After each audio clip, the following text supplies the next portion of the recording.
Hi, I'm Pastor Daniel, the associate pastor, and I'm joined with Dr. Keith Peters, the senior pastor at this church. Now, recently we've heard a lot about race and things like that, and a lot of times you'll hear people say that America is a racist country, and that seems kind of confusing. Are they saying that there are racist people in America? And I think both of us would agree that there's racist people in every country. But usually what they're aiming at is not to say that just the people, but everything about it is racist, the organizations, the laws. But if you ask someone what laws are racist, well, they'll say, well, all of them, right? And you say, well, who are they racist against? And they'll say probably minorities, right? It benefits the majorities. And if it's true, of course, if there is a law out there that benefits someone of a majority race, then we'd say that's racist. But the thing is, most of the laws that deal with race at all do not benefit the majority race. Things like affirmative action, they don't benefit the people who are of the majority race, but rather they hinder them, and they benefit minority groups much more than the majority group. And then, of course, I found that this goes along with this theory called critical theory. You've probably heard of critical race theory. The critical theory is more of a broader concept. Same basic idea. And I tried Googling the definition for critical theory because I'd heard it in several different videos, but I didn't know the definition. I tried looking it up, and I still don't know the definition because it's just a very confusing thing, apparently, very ambiguous. But basically, the idea is it divides people, if I understand it correctly, it divides people into two different groups, oppressed and oppressor. So with the oppressed, the people who are the oppressors, they look at these two people, how do you know who is the oppressed and the oppressor? And it depends on their group. So who is more oppressed? Because, for example, you may be in one group that is considered an oppressor while also being in another group that is considered the oppressed. So how do you know? And I guess they call it intersectionality, something like that. It's very confusing. But basically, there's different levels of oppressed. And so, for example, a white person would be considered an oppressor, whereas a black person or a Hispanic or an Asian person might be considered oppressed. But a lesbian white woman might also be considered oppressed because she's lesbian, she's a minority group, but yet she's of the white race, she's of the majority race. So they kind of have to add things together and figure out who is more oppressed. And the person who's more oppressed is more morally right. Why is that the case? I have no idea. But they're more morally justified in their actions based on how oppressed they are. And I think that's a very silly thing. But we look at how race has been dealt with in America, and we think this is crazy. But then we look at fatherhood the same way. And unfortunately, fatherhood is often at the same concept where people think it's called a patriarchy, right? Where it's a male-dominated society. But we look at the laws, and I can't think of a single law in America that benefits the man over the woman. There are many laws in America that gives the women rights and freedoms that the men do not have. So, for example, abortion. I don't think a man should decide if the girl should have an abortion, but if a man said, I want you to have an abortion, he has no right over that. But if a woman says, I want to abort our baby, the man has no say over it. So we look at this and we see that fatherhood is often considered just the lowest of the low on end of the priorities. I had a friend, or someone I happen to know, I don't know him very well, but he was telling me that when he was younger, and he's pretty old now, but when he was younger, he got this girl pregnant, and he didn't know about it. And he was shipped off to another country because he was in the military. And about 20 years later, he gets a bill for like $40,000 in child support. And he's like, I didn't even know I had a child. And it's this idea that if a man was to take their child and run away, we'd call that abduction, right? You took him away from the mother, that's child abduction. If a woman decides, I don't even want to tell the man that she even has a child, it's considered perfectly fine. So I look at that and I say, there's such a double standard when it comes to fatherhood, and it's just, fatherhood is often overlooked in our society, but yet, I'm sure you're going to mention lots of statistics in which fatherhood, when a father is in the family, when a father is actually parenting, the likelihood of the children going to prison, things like that, are way lower. And there's all these different statistics. And anyways, I'll go to you for that. Well, first, to the general observation, you used critical theory and then critical race theory, and then minority, oppressed, oppressor.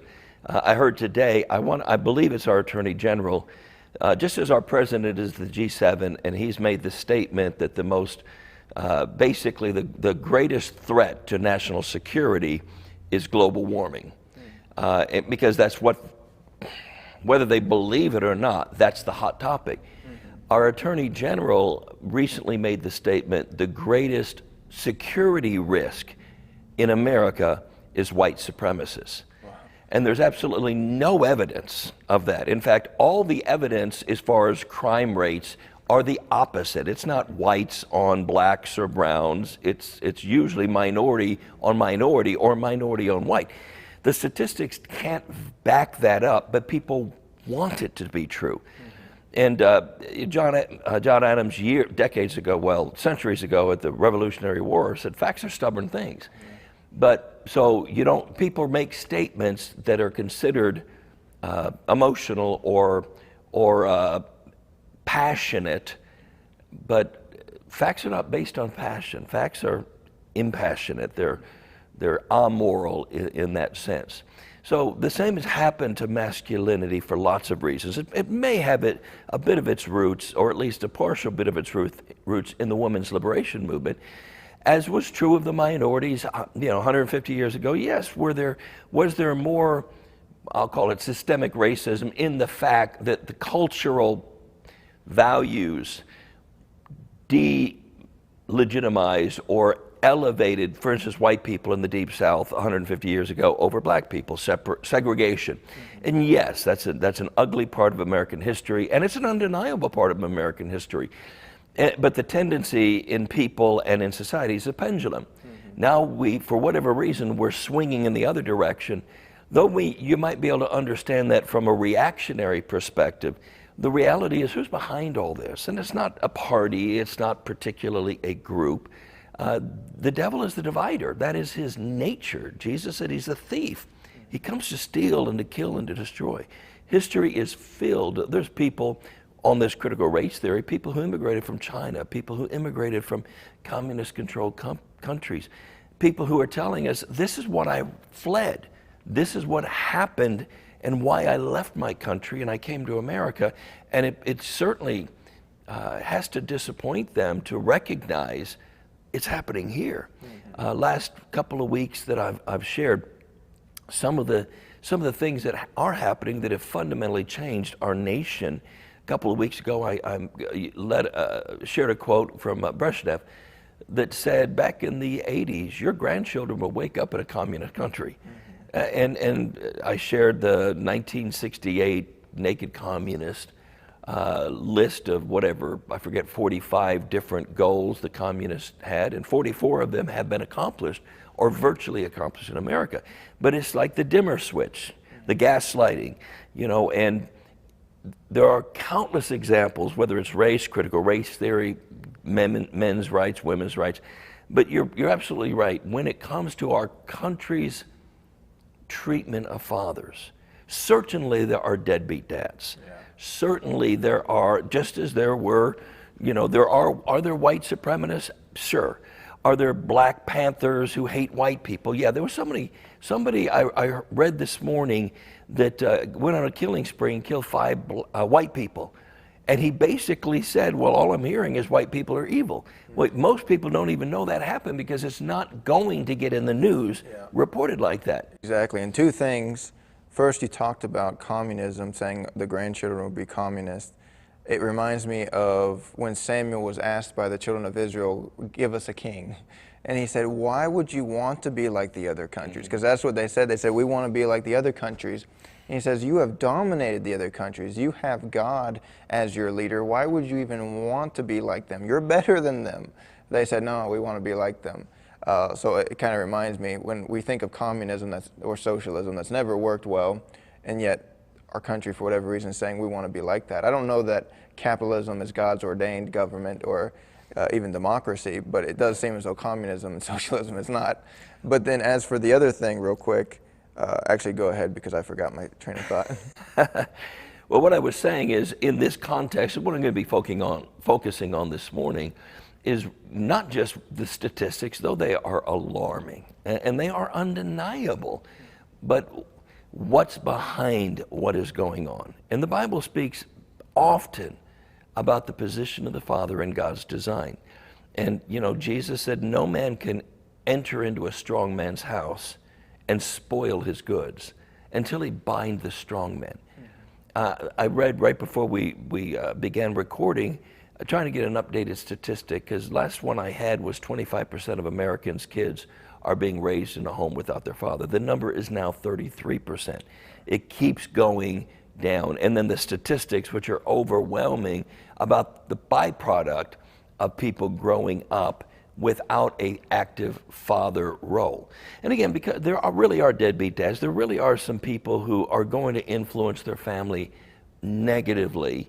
But so many times I hear as a counselor, my wife and I don't get along. It will be better for our kids if I just leave. And that is almost never true. I can't say it's never true, but that is certainly not the only option, and usually not the best option. Last week I shared some other details about what's happening in our country, and shared names and organizations and motives using their own quotes. And it would be easy to be labeled a conspiracy theorist, but the reality is there is a conspiracy. Satan wants to take over the world. And in order to take over a country that is built on biblical principles like Israel, he has to divide it. And of course, he did that in Israel. He's done it in Germany. He's done it in almost every country through history. And it was, I'm reading who was Karl Marx, and there was, I forget the guy's name, but he wrote the Communist Catechism. And one of the things that he wrote back in the late 1800s is overload the system. Overload it financially, get them to make laws, and then so overload the system that they fail. And when they fail, the people that they're that are depending on them, in this case, and in that case, what they would call the people, the poor people, get them to react and rebel and cause all this division, and then the system crashes. The system can't sustain itself, and then we burn the system down and we rebuild the communist system. And that was 150, 160 years ago, and we're seeing it play out. I hear words like Black Lives Matter. If you don't give us what we want, we're going to burn the system down. Yeah. The immigration that's coming in that is overloading the system. To what end? The financial, the borrowing, or the printing of money, overloading the economic system. All these things have one thing in common: division. Try to overload, whether it's capitalism or the family or the Judeo-Christian ethic. Many years ago, I spent about 10 years of my life in the Navy and in the engineering field, the nuclear engineering field. And I had to learn some nuclear physics. And on a very simple basis, uranium is pretty stable. Plutonium can be pretty stable depending on what isotope. But if you allow one neutron into a uranium-235, it will disrupt it, and it will make it unstable. And that nucleus that used to be stable is now unstable because another neutron has found its way in. And for lack of an oversimplification, it wants to release that tension, and if it can't release that tension, it will explode. And when it explodes, along with two new atoms or isotopes, I don't know if the number is classified, so I won't say, but there are several new neutrons that go out. So now it's a chain reaction. And that's the chain reaction. That's what we're seeing in America. Used to be called the family with a father and a mother and children that belong to both of them used to be called the nuclear family. Well, the nuclear family is becoming unstable, and they are exploding and spitting out neutrons or second generation children that are dysfunctional. And another issue is that with movements, a lot of Christians, they don't know which movements to follow. Should they follow the LGBTQ movement? Should they follow the feminist movement? Should they follow the BLM movement? And all of these things, they seem so great, especially because of critical theory, which says the more oppressed you are, the more moral justification you have, because you know you're oppressed, you can do no wrong for whatever reason, no justification for that. But then we have to look at it and say, what does the Bible say about things like LGBTQ? Well, the Bible talks about homosexuality. It talks about transvestism, at least. It doesn't really mention transgenderism, but transvestism. Cross-dressing. Yeah, I say that could kind of correlate. If God didn't want them to cross-dress, he definitely doesn't want them to cross-gender. So it makes sense in that category. But then we look at things like the BLM movement and the Black Lives Matter movement. It seems like such a nice concept, but then you see what they're trying to produce from this movement. Things like, we want to destroy the nuclear family. We want to promote what God said was wrong, such as the LGBTQ movement. Or legalize prostitution Or is legalize another one of their plans. Yeah, that's terrible. We want to promote immorality, everything that, not everything, but most of the things that God said were just terrible, immoral. It's interesting to me that God said sometimes that not that murder itself was wrong or good, but there were some cases where God said you should go and kill these people because they've done wrong. But nowhere does it say you should go and do these specific things that the LGBTQ community is doing. Well, a few moments ago I was talking to you about this 150-year-old catechism of communism. Mm-hmm. And of course, Sal Alinsky's Rules for Radicals builds on overload the system, hold them to their word. And there was a very active in the 60s, an organization using those principles said, you know, we need to get all of the poor people on the government payroll, and we'll overload them. And then when the government can't meet all of their needs, we'll stir up. And of course, the race riots of the 60s. The irony, like in the Black Lives Matter, there's an old phrase: all of Satan's apples have worms in them, but you can't always see the holes. Mm-hmm. You know, as you know, we have an apple orchard at home, and sometimes you take a bite of an apple and you don't realize until it's in your mouth that half a worm or a bug or something, that apple looked better on the outside than it is on the inside. And we tend to be shallow people and not really following. We believe the rhetoric, we respond to the emotion, but we don't evaluate the logic, for instance, of the BLM's position. Black lives matter, black lives do matter, but so do white lives. But the whole concept of the irony is Black Lives Matter and a lot of the oppression of the minorities has its roots in progressive philosophy and progressive politics. Margaret Sanger, who was the forerunner and founder of things such as Planned Parenthood, she's on record stating we need to reduce the African American population. We need to control the number of black people, and Planned Lives or Planned Parenthood has at its roots, we want to, I wouldn't call it genocide, but we want to control certain parts of the population because they're undesirable. And yet many of the Black Lives Matter and many of the more liberal leaning, whether it's LBG or anyone else, they embrace these social policies not realizing that they were designed to attack the very people who now are embracing and funding them. And again, behind all of this is not politics. There's a person or personality. The thief comes to steal and to kill and to destroy. Yeah. And if we don't get beneath the surface of the rhetoric or the emotion and recognize what's really going on, Paul puts it this way in Ephesians chapter 6. After talking about the family and the importance of the family in chapter 5 and the first part of chapter 6, he said, finally, be strong in the Lord and in the power of his might. Put on the whole armor of God that you can stand in the evil day. And having done all, stand. And he realized he said, because our battle is not with flesh and blood. It's not between a husband and a wife and irreconcilable differences. It's not between a Republican and a Democrat. It's not between a liberal and a conservative. Not between a black and a white. The real battle is a spiritual battle. We wrestle against principalities and powers and spiritual wickedness in high places. And the devil is never so effective as when he's unknown, unrecognized.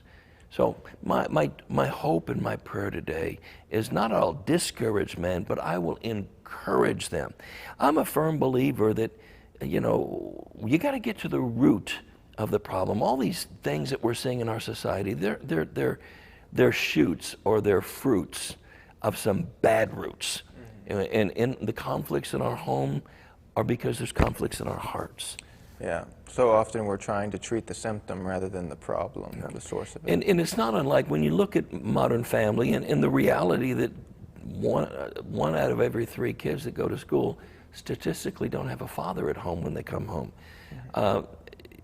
When you dissect the American family, like when you dissect a human body that has some severe problems, I've read many accounts and heard many accounts where people went to have surgery, like a cancer surgery, and maybe an exploratory surgery of sorts. They open them up, they look at it, and so they shut them back up. I can't do anything here. Well, unfortunately, that's what we tend to do when it comes to the spiritual battles or the philosophical battles. We begin to get engaged and we get overwhelmed and we just kind of shut it up and walk away and think, well, next time maybe we'll win the elections. But the problems are deeper than whether there's an R or a D behind our political leader's name. The problems are spiritual, and really, someone has wisely said, we have bad government because we have bad leaders. We have bad leaders because we have bad people. We have bad people because we have bad communities. We have bad communities because we have bad families. Mm-hmm. We have bad families because the father has been bound. So I really believe, in fact, the last verse in the Old Testament, last 2 verses, Malachi wrote, before that great and dreadful day of the Lord, the end, the world, apocalypse, before that day, I'm going to send Elijah, the prophet. And what he said he was going to do is really amazing. He will turn the hearts of the fathers to the children, and then the children to the fathers, lest I come and smite the earth with a curse. That's the last phrase, the last verse in the Old Testament. The last word is curse. And right before, what brought that curse on is the hearts of the fathers had been separated from the hearts of the children. Mm-hmm. And we certainly see our nation is cursed when it comes to that. And a large part of that responsibility is because of the relationship between fathers and their families. So on Father's Day, I want to help try to turn the hearts of fathers back to their kids and the kids to their fathers. Yeah. And we can begin to, forgive the expression, reverse the curse, at least in our individual lives, churches, and communities.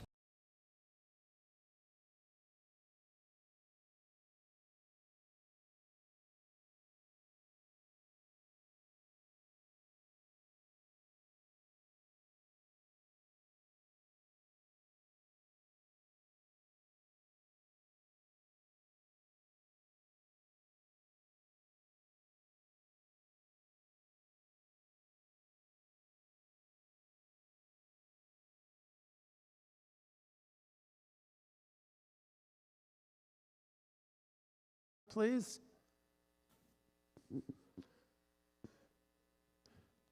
"11 years ago," and Linda, yes, you must come up too. You're part of this issue. 11 years ago, and Linda remembers that well, she said, they arrived on a Wednesday, all packed up with how many? 4 vehicles packed up, okay? And all the kids, except 2 were on the East Coast yet. So God called them to the heartland of America, here in the wide open plains of Kansas. And not many trees, we're sorry, but anyway. No mountains. Yeah, no mountains. So anyway, that was on the 19th, and his first Sunday was, I think, a Father's Day. Also in this card, it is signed by most people who we could get had it out for. And we also, it's his birthday, the 24th, and it's their wedding anniversary, the 22nd. And this is the bringing here of the 19th they arrived, and then his first Sunday was that next Sunday. So with not much more fanfare except that we love you, Pastor. I'll tell you what, I've been under a number of pastors And we love him. This man preaches the Word of God, and you can't miss that at all.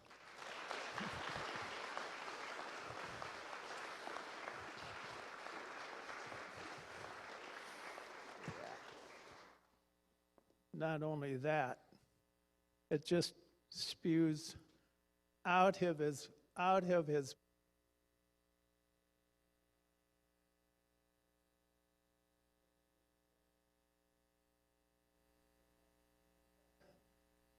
You ever realize what it would be to be a pastor's wife, to give up so many days and so many nights to share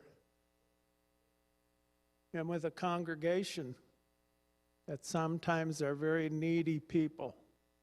And so we would like to present this gift of gratitude and the card signed. And if you want to autograph it later, you could ask him.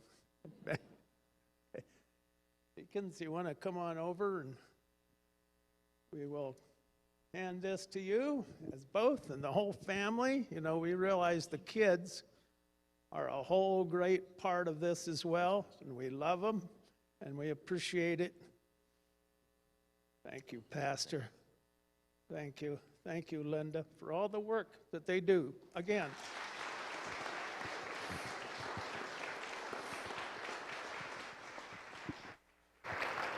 Thank you, folks. Join me in Ephesians chapter 6, if you will.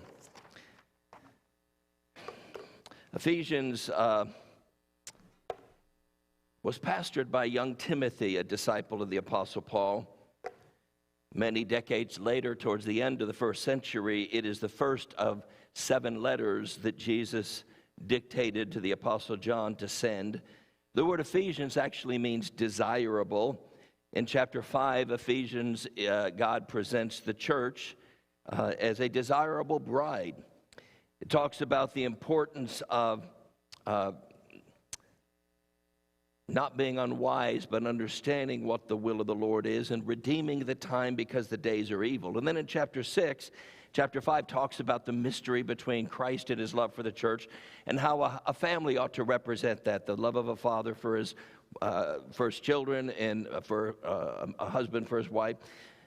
So after talking about the husband and wife relationship in chapter 5, chapter 6 opens, "Children, obey your parents in the Lord, for this is right. Honor thy father and thy mother, which is the first commandment with promise." There are 10 commandments. The first 4 are found on the first tablet of stone that God carved out. The second 6 are on the second tablet. And the first tablet, the first 4, deals with our relationship with God. The last 6 of the 10 commandments deal with our relationship with one another. And the 5th commandment is, "Children, honor your father and your mother, and that it may be well with thee." Many of you know I've been a counselor for many decades, and so often the problems that we face as adults are tied to our relationship with our birth parents or the people who raised us, and not resolving those often will follow us and result in consequences for all of our life. But then it says, "You fathers, provoke not your children to wrath, but bring them up in the nurture and admonition of the Lord." A few verses later in verse 10, "Finally, my brethren, be strong in the Lord, the power of his might. Put on the whole armor of God." And then it talks about, because the real battle is a spiritual battle. I want to talk to you this morning, kind of carrying out on the theme as it relates to what's going on in our society and how it's affecting our value, the value we place on our fathers and the responsibilities that they face as us fathers.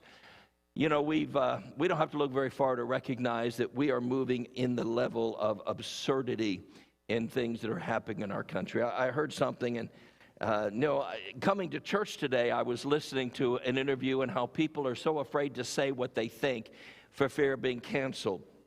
I'm somewhat guarded, I know you wouldn't think so, about what I say from the pulpit, but the reality is we use Facebook and YouTube.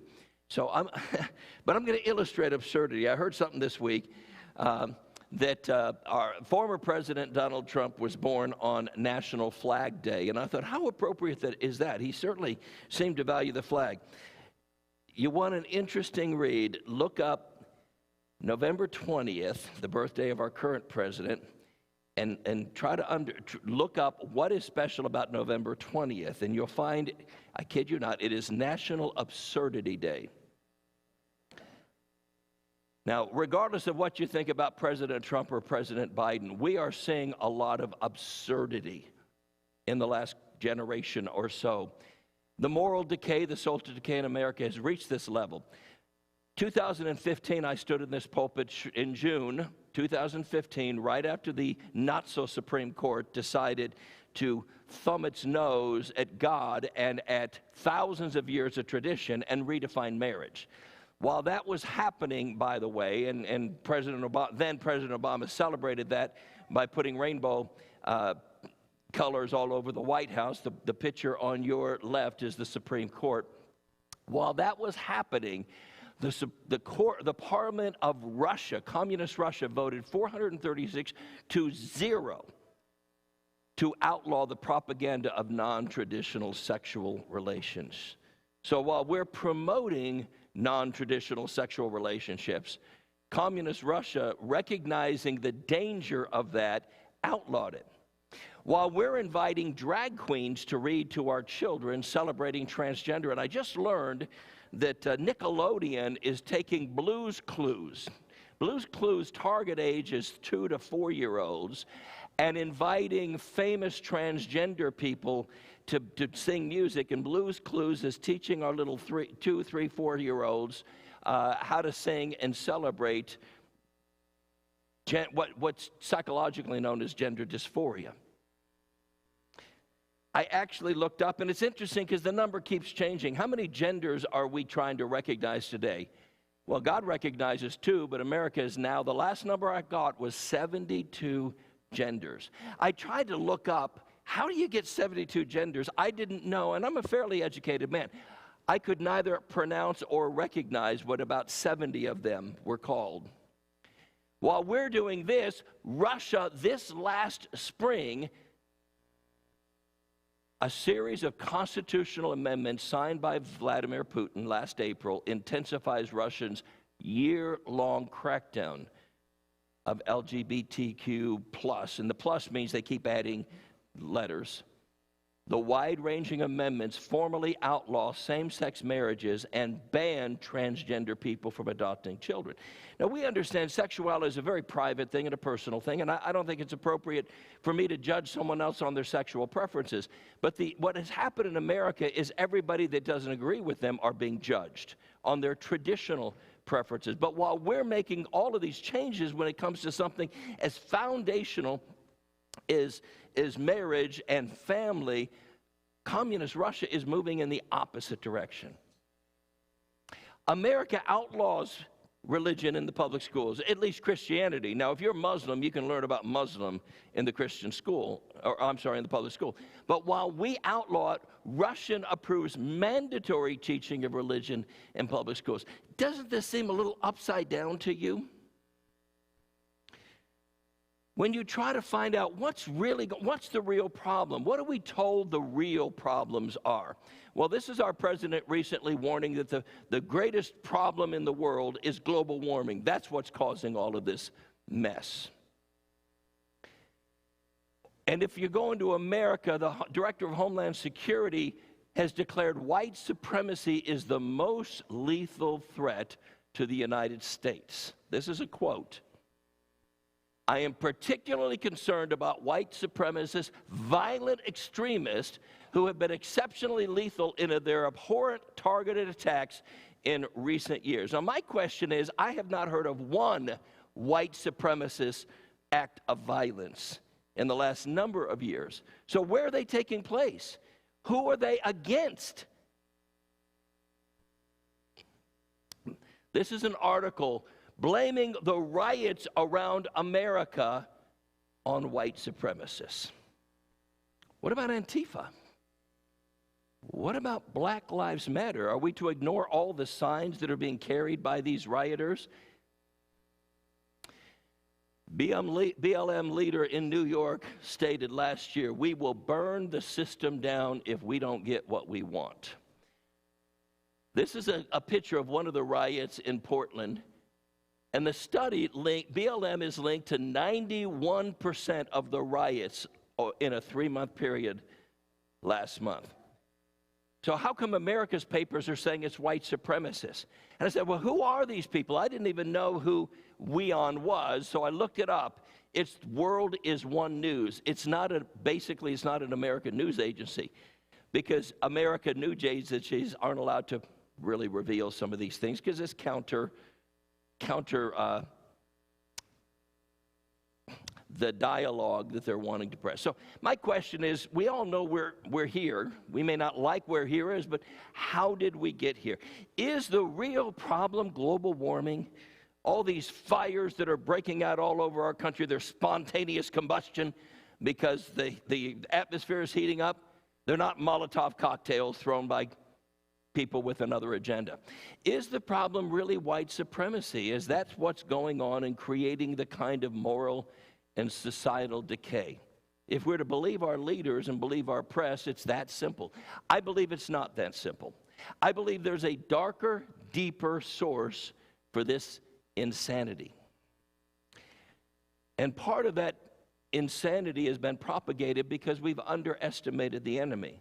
In the context of marriage, in chapter 5, be not unwise, understanding what the will of the Lord is. Then God says, this is my will in marriage. Then in chapter 6, this is my will in the family. And then in the end, at chapter 6 in the middle, it says, but wait a minute, there's another will at work.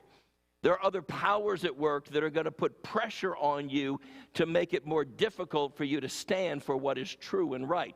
We've significantly underestimated the devil. Luke chapter 16, I shared last week, Jesus said, the children of this world, and by the way, who does the Bible identify as the God of this world?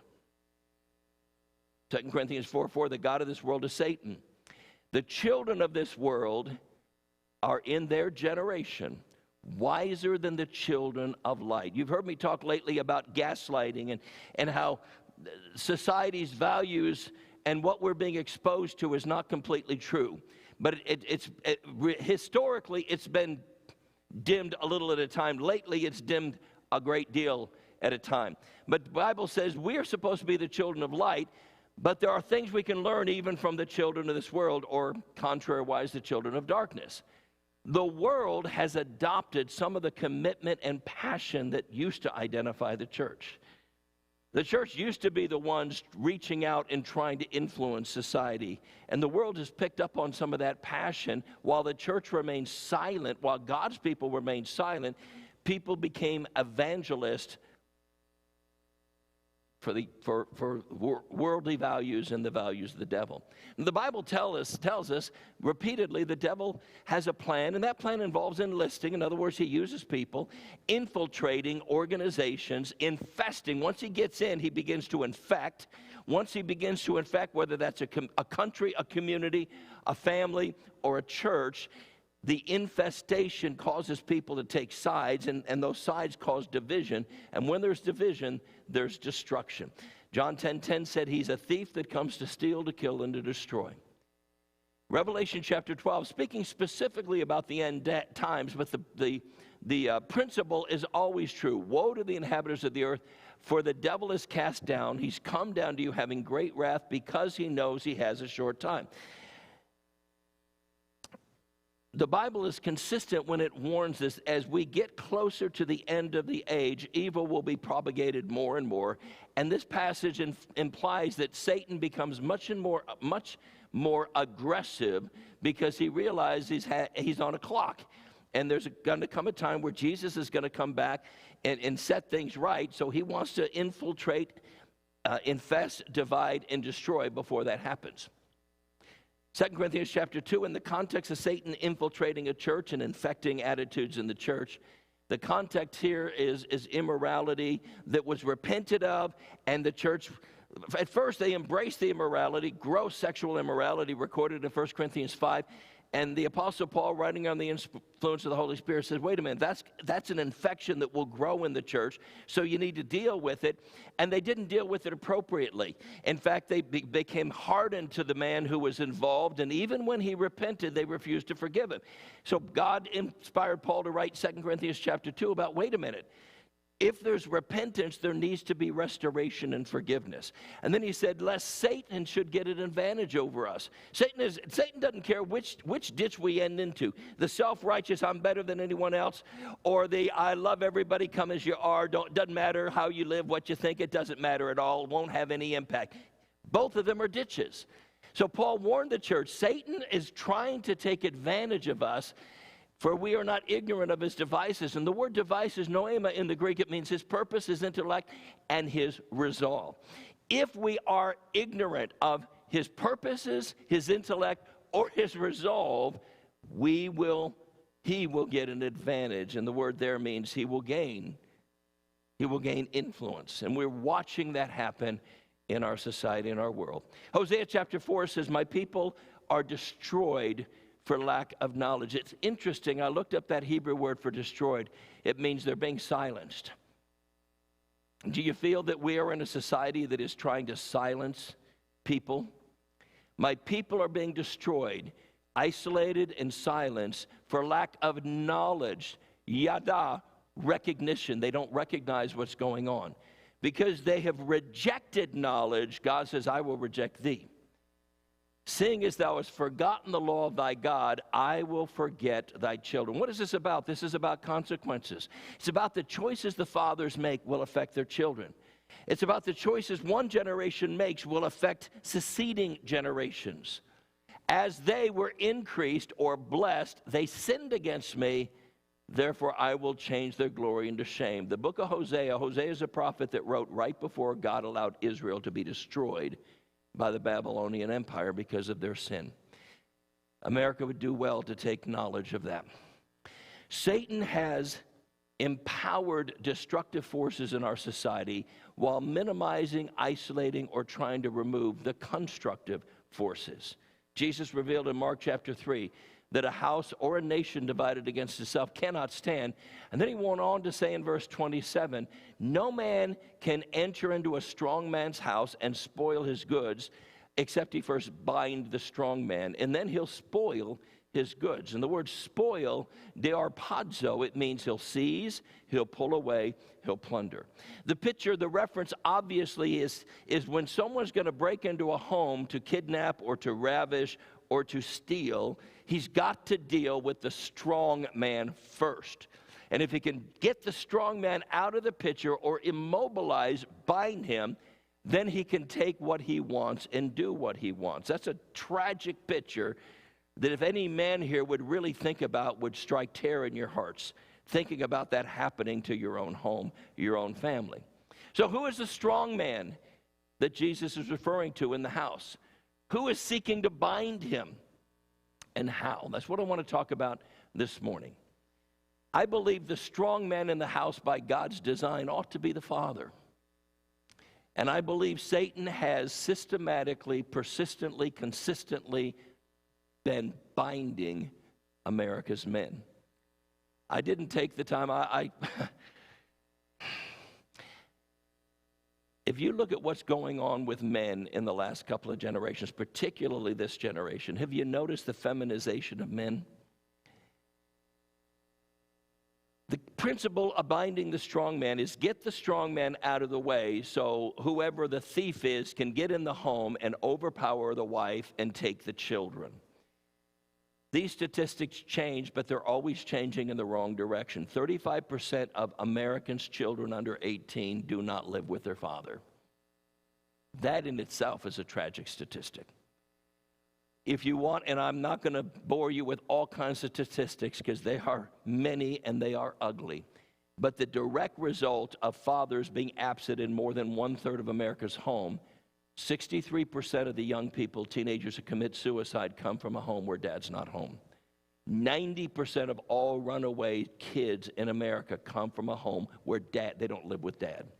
85% of behavioral disorders, 71% of school dropouts, 70% of kids in juvenile detention centers, 75% of kids that are being treated for drug abuse, and 75% of teenagers who are rapists all come from fatherless homes.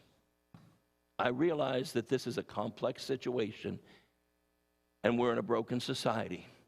But I want you to understand this has been designed by the devil. He's the thief who's found very effective ways to bind strong men. So I want to share quickly 3 ways in which, and there are many more, but 3 ways particularly in which Satan is trying to bind the strong man of family. One is economically. This is a picture in the last year. Lumber has gone up 65%, iron and steel 38%, copper 73%, fertilizer for the farmers, particular gardeners 26%, oil 26%, cotton 35%, ethanol 34%, and I don't even know what BCOM is.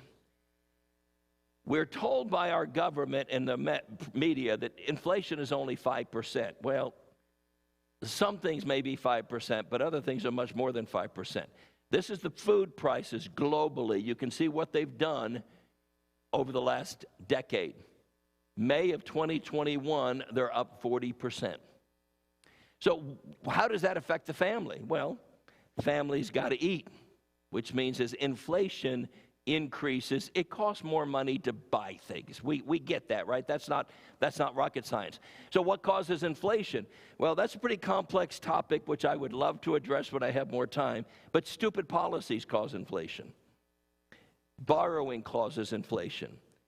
Giving trillions of dollars away to special interest groups devalues the money that's already there. Printing money that has absolutely no financial backing other than the Federal Reserve says it's valuable causes inflation. So bad government policies on both sides of the aisle produce inflation. So inflation impacts families because families have to adapt. How many can remember the definition of a nuclear family back in the 50s and 60s? What did the American family look like in the 50s and 60s? Generally. Well, there was a dad and there was a mom who married each other. You know, first comes love. Remember this, kids? First comes love, then comes marriage, then comes junior and a baby carriage. That was the nuclear family in the 50s and 60s. Generally, there were some exceptions, but generally the economy was such where a man that worked hard could raise a family while his wife was able to stay home and pour herself into her children. Many of us cannot imagine such a day, but I'm old enough to remember that that was normal when I was a kid. It is absolutely not normal now. Inflation forces families to adapt just to survive. The father has to either get extra jobs or extra work in order to enable his wife to stay home with the young kids, or the wife goes to work. Currently in America, 71% of wives work outside of the home, wives of young children, 71%. Now, put this statistic with the one that I said that 34% of American children don't have a father. So if there's no father and mom is a single mom trying to take care of these kids, who's watching the kids? Extra stuff, even if it's necessary stuff, that costs extra money produces extra stress. Extra stress produces extra strife. Titus chapter 2, and I know this is God's design. The Bible says the older women should be teaching the young women how to be keepers of the home, how to be housemakers, how to love their husbands, how to love their kids. Now, I'm very mindful that there are many women who work because they have to work, and there's no intention for guilt here. I'm trying to paint a picture of our society and how we got where we are and what are the consequences. But because of the extra stress, mom's at work and dad's at work, and even if they're together, mom comes home and tries to take care of the home. Sometimes dad is overworked or just indifferent or passive, so mom, on top of working, is coming home trying to take care of kids that she is not there to influence. So who's influencing the kids? Who's raising the kids? Well, if our president has his way, there will be a universal daycare by the government. So the government will be raising the kids. My daughter has to work. My daughter, Ashley, she just gave birth to her second child. I am amazed at how much it costs to hire someone to take care of a 2-year-old and a newborn baby. It almost doesn't make sense why she goes to work, because so much of what she earns has to give to the people caring for the kids. It's a terribly vicious cycle. But I suggest to you that this is part of Satan's master plan. Cripple the home, increase the stress in the home. My purpose in life, Karl Marx said, is to dethrone God and destroy capitalism. If you can remove or restrain God and God-ordained institutions, that would be the church and the family, then society begins to crumble. When society begins to crumble, someone has to step in and do the job that families and churches are no longer willing or able to do, and government comes to the rescue. Remember this? Never let a crisis go to waste. Rahm Emanuel did not make that statement. That comes out of Saul Alinsky's Rules for Radical. That was not Saul Alinsky's job. That comes from a document called the Catechism of Communists, written in the 1800s. Overload the system so it breaks. And then in the ensuing, and then stir up the strife of the people so they revolt. And then tear the system down and rebuild a communist system. That was the logic behind crises and furthering government control in crises. And this is the historical path to tyranny. So the devil is using economy. Listen, I used to think it doesn't matter who you vote for, and God knows it's becoming harder and harder to find someone that mirrors our values. But finances do matter. Taxes do matter. You know, if you're not paying the 39% capital gains tax that's proposed, you don't care about it. But if you have to, in addition to your income tax, pay 39% of everything you make by investment to Uncle Sam, then you start paying attention. And that's just federal. States also have taxes. The reality is almost half of America doesn't pay taxes, so they don't think about it. But the half that do pay taxes, when those taxes increase, is going to put more pressure on their families and their businesses.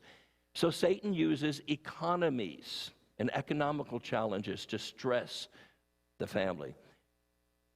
Satan binds men sometimes economically. Satan binds men relationally. Anytime I talk about relationships with men, they break out in a cold sweat because it's just not an area that men are very comfortable dealing with emotions. America, over the last 100 years, has transitioned from a patriarchal society, which meant men led the homes, to a matriarchal society, which means men went out to work and sometimes 2 jobs, or men just left, leaving the mom to raise the kids. That's a matriarchal society. To now, moms are out, 71% of moms are working, so who's raising the kids? We're now transitioning to a government society, where the government or the education system or whoever's taking care of the kids and sharing with the kids and teaching the kids is leading our homes. We just get so busy. I've watched this over the years I've been here. I've been here 11 years. My first message was, I think, Father's Day here. And I remember every time we start a men's ministry, there's immediate interest for a couple of weeks. And then it's another night.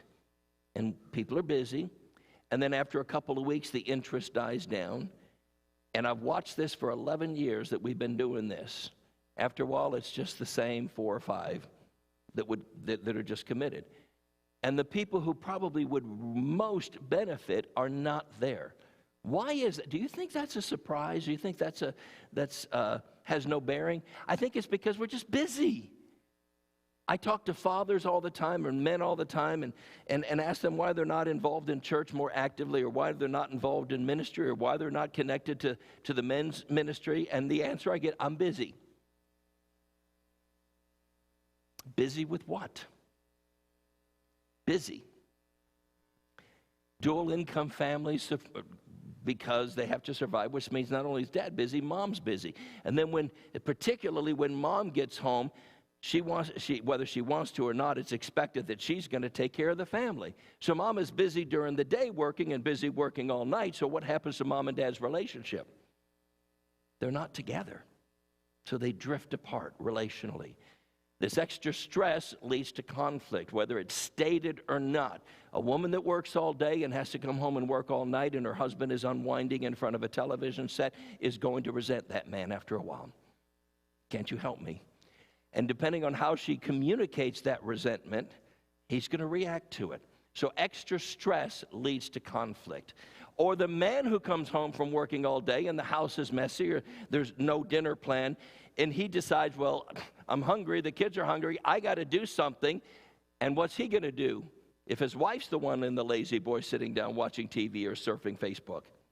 Resentment, conflict. This busyness produces stress. The stress produces conflict. How do men normally respond to stressful, conflicted relationships?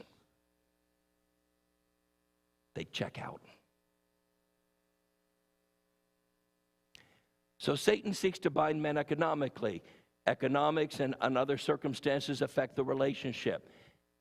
And Satan binds them spiritually. Do not miss the fact that after talking about the husband's responsibilities, his wife and his kids, a few verses later it says, but there's a spiritual battle out there.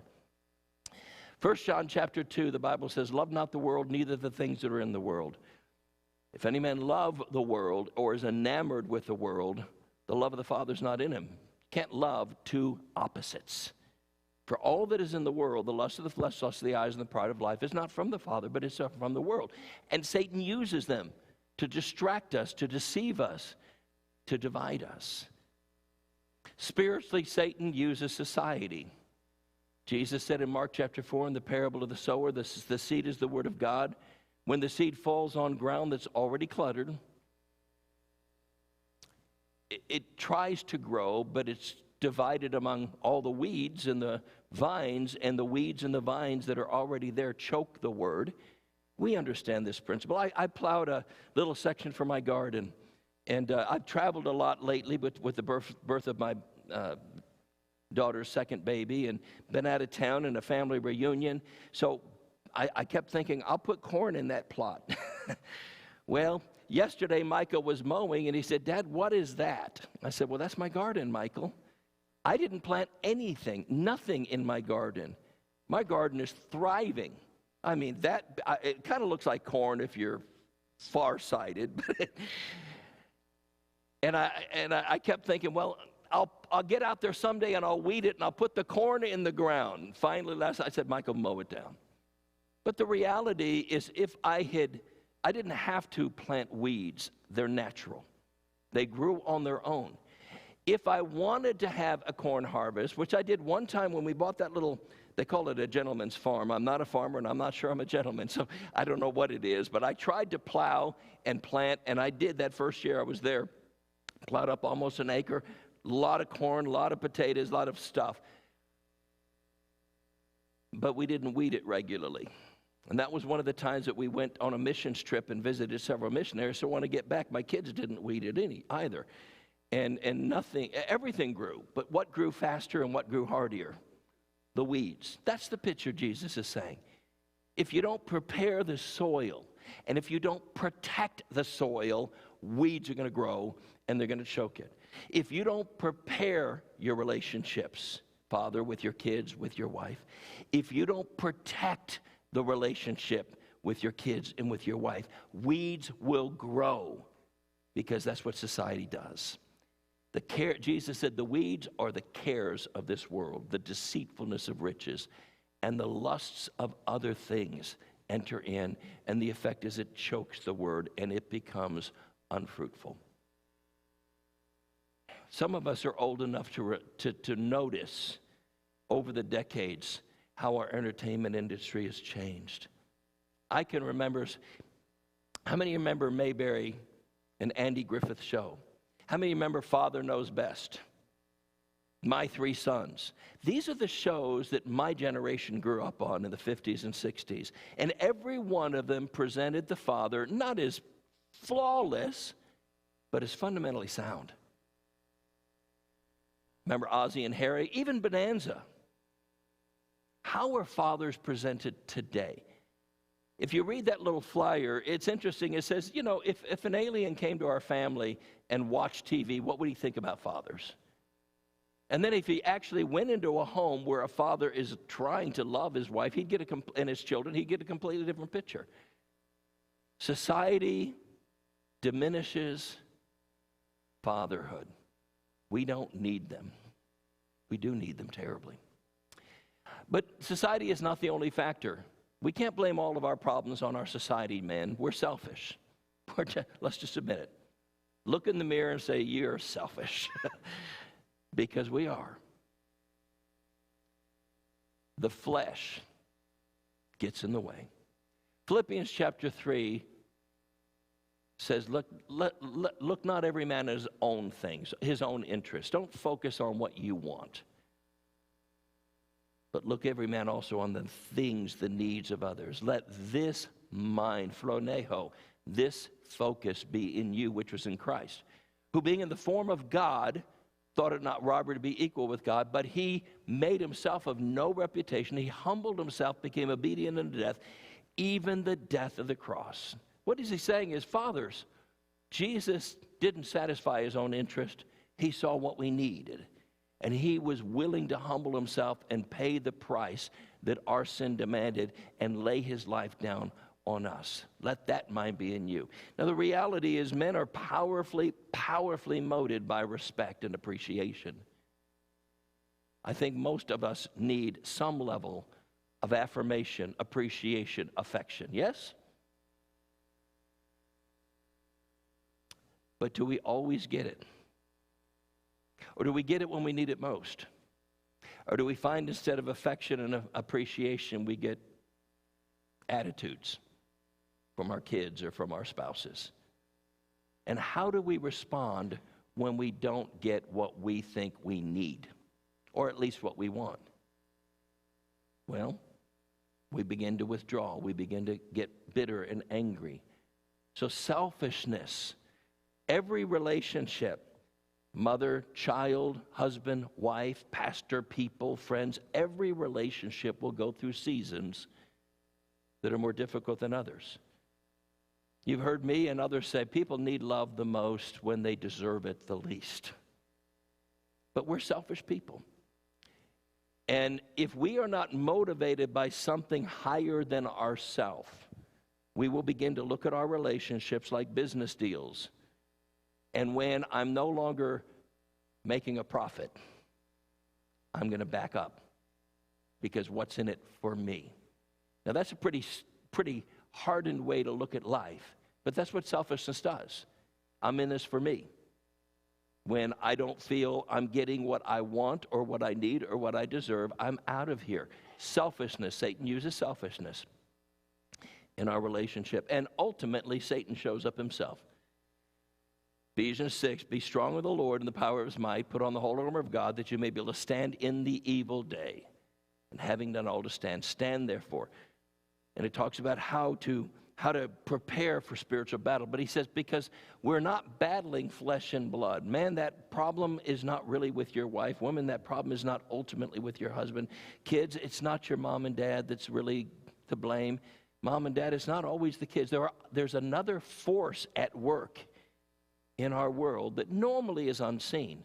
And God pulls back the veil and says, we're fighting against principalities, against powers, against spiritual wickedness in high places. So if we are not trained to fight, if we're not equipped to fight, then we are going to become casualties of a spiritual warfare. Remember why Satan attacks the man. Why? So he can spoil his house. Seize and plunder. Is Satan been effective at seizing and plundering the millennial generation? The battle is real and relentless. The enemy is determined, deceitful, and destructive. The stakes are high and of eternal consequence.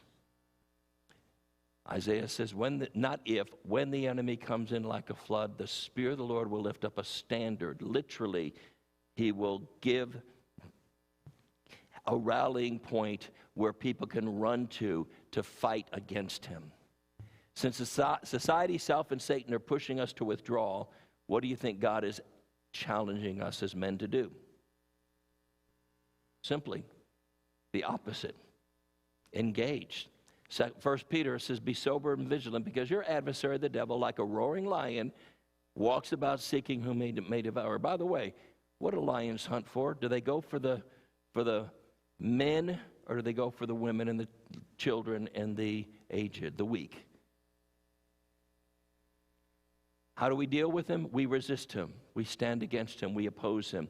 We do it steadfast, with confidence and with strength, and we do it with faith.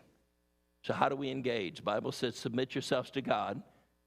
Resist the devil, he'll flee from you. Draw near to God, he'll draw near to you. So three things, and I'm done. We engage by deciding what side we're going to fight on. 1 Kings 18, most of Israel had, because of a lousy leader and a lousy woman, Jezebel and Ahab, they had kicked God out of society. They had put to death anybody that dared stand up for God. God called Elijah, and God had judged Israel with 3.5 years of drought. And then God told Elijah, go stand before Ahab and stand before the 850 fake preachers that they put in there to deceive Israel. And there's a big showdown on Mount Carmel. And all of Israel, as many as could get to this mountain, were there. And there was this great showdown. And Elijah stood up and said to Israel, how long are you halting between two opinions? If God is God, then act like God is God. Serve him. If Baal is God, then serve Baal. But the people wouldn't answer him a word. I won't take the time to tell you how that ended, but it's an interesting read. Joshua 24 watched, even in his generation, people, that next generation slipping away from God.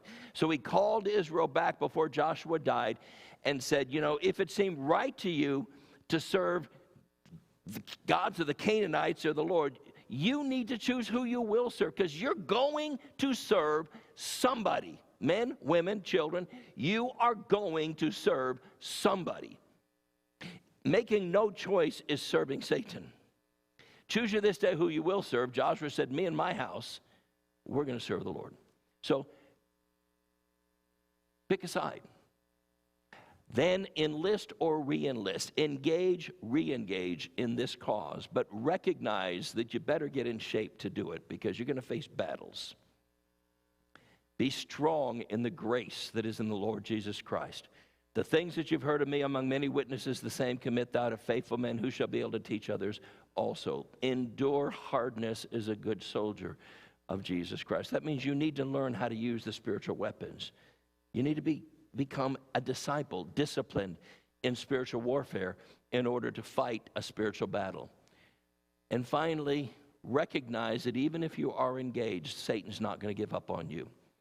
He's going to find a way to try to bind you. So avoid Satan. The very next verse, Paul tells Timothy, no man that wars entangles himself in the affairs of this life, that he may please him who's chosen him to be a soldier. Remember, Satan is always seeking to bind the strong man. I'm of the opinion that a lot of men are weak men because they just don't want to be, they don't want to bother. But I tell you what, if you determine to be a strong man and you try to invest in your kids and invest in your wife and be the spiritual leader in your home, you're going to find you're going to face battles. That's why we need each other, men. That's why we have men's ministry. That's why we have prayer partners. Because what did Solomon say? Two are better than one, because they have a good reward for the labor. Also, if one fall down, his brother can help him up. But woe to the man who's alone when he stumbles, because he doesn't have anyone to help him up. Satan's seeking to bind the strong man so he can spoil your house. God is seeking to build strong men, bless strong men, and through them build and bless your families, your friends. I want to close with a theme that I introduced 11 years ago this Sunday. Train up a child in the way he should go. When he's old, he'll not depart from it. We know that verse. The word train is the Greek Hebrew word chanak. It means dedicate, literally tie off, narrow. Don't give your kids everything they want. Just point them in a certain direction. But chanak comes from Hanok, which is translated Enoch. The Bible tells us Enoch began to walk with God after the birth of his son Methuselah. We know from Jude that Enoch's generation was a seventh generation from Adam, and already they were drifting away from God. Satan has been busy. He was busy then, he's busy now. And Enoch, the Bible tells us in Jude, recognized what's going on, and he warned people, the Lord is going to come and judge for what you're doing. God gave him a child, and maybe Enoch was caught up in a society until Methuselah was born, and all of a sudden he said, wow, this is a huge responsibility. God, I need help. And he began talking to God and began walking with God after he begat Methuselah. Methuselah's name in the Hebrew is made up of several different tenses and several different words, but basically it means when he dies, it's going to come. If you follow the years and you add the math up, Methuselah was the longest living human being. Anyone know how long Methuselah lived? 969 years. Lots of reasons for that. I'll be glad to debate them with you later. When Methuselah died, the flood came. 120 years before the flood, God raised up Noah, who saw the same things Methuselah saw, and he was warning people to repent. We don't know if Methuselah died in the flood or if God was holding off the flood because Methuselah was a righteous man following the footsteps of his father. We don't know that. What we do not know is when he named him Methuselah, every time he looked at his son, he realized God's coming. There's a payday someday. Enoch sensed that God's judgment was inevitable. His responsibility to raise Methuselah critical. So he decided to start walking with God, to get equipped. Hebrews 11:5, by faith Enoch was translated that he should not see death. For before his translation, he had this testimony, he pleased God. To get his goodnight kiss, he stood beside my chair one night, raised an eager face to me, a face with love alight. As I gathered in my arms the son God gave to me, I thanked the lad for being good and hoped he'd always be. His little arms crept around my neck, and then I heard him say 5 simple words I can't forget, 5 words that made me pray. They turned a mirror on my soul on secrets no one knew. They startled me, I hear them yet. He said, I'm going to be just like you. I want to close my message with a video that, as I watched the videos and tried to find something that would capture, I think, the responsibility of fathers, I settled on this. So, Susan, if you'll play this.